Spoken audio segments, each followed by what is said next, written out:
All right, Joe, welcome back. It is Wednesday here, and it is a big day. We've got a number of things going on. Let's just crack straight into it. I'm going to start with AMD here. It's what I've got on the screen on the chart. They, of course, reported earnings, blowout earnings, confirmed that data center is their biggest driver. I'll let you handle it here. But I do want to start a little bit with the chart here. This is actually setting up for one of my favorite long swing trade formations that exists. I call it the floating island.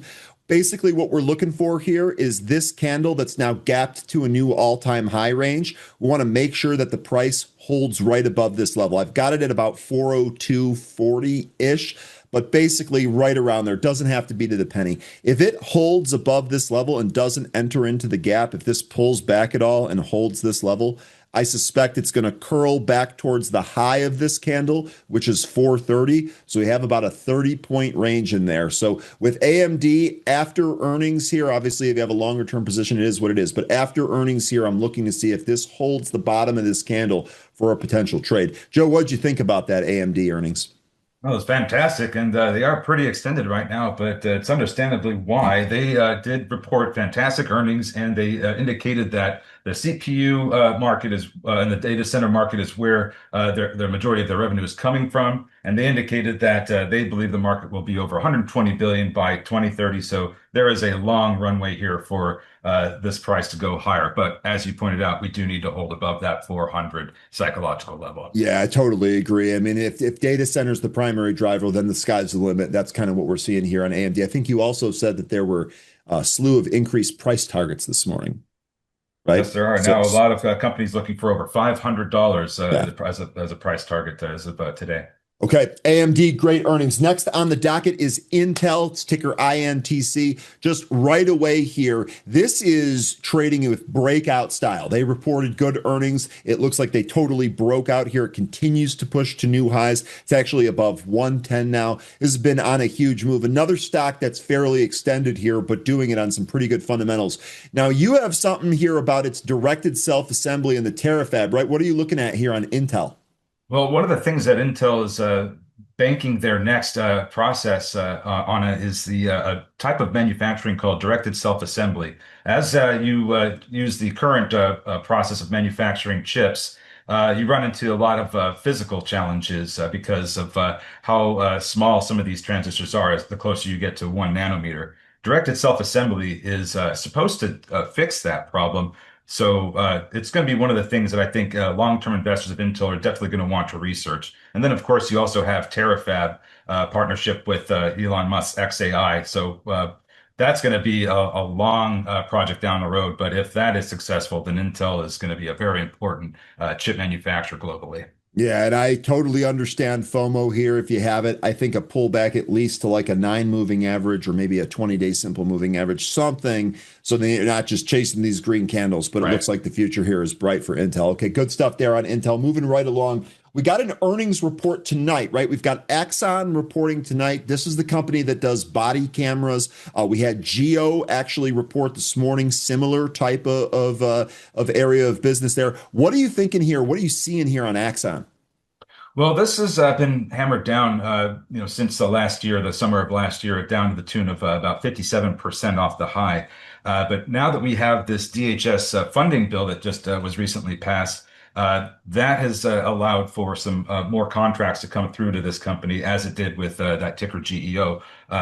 They reported earnings today. They indicated they received newer contracts in their guidance. That's something I would be watching for with Axon. I don't know exactly how well of a beat, if they do, as their current earnings report that they're reporting today, the Q1 is going to be. But I'm be looking at how they're going to guide. I think that's going to be the important takeaway today is to see what the results of that DHS funding is going to be. Okay, and we'll see if we get a pop like we did here on Geo, which I put on the screen. All right, those are probably the big issues here. We also did have a couple of movers I just want to draw everyone's attention to. The first one here is EVC.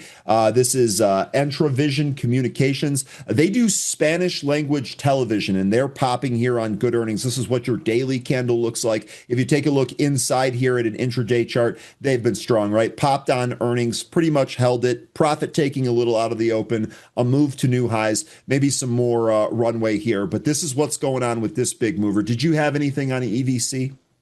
Well, the earnings that they provided were really substantial gains over year over year. But now we're trading at prices we haven't seen since November of 2021. There could be a situation where this cools off, maybe sees some pulling back, but because the RSI is now beyond 96 on the daily chart. But you do have some support down at some prices not too far away from here. I'd be looking for support somewhere between $6 and $7. Okay, and then looking at the resistance here, I got a monthly chart up here. It sure looks like 8 to 850-ish is a pretty significant resistance here for EVC. Okay, another mover on the docket here today is going to be ERNA.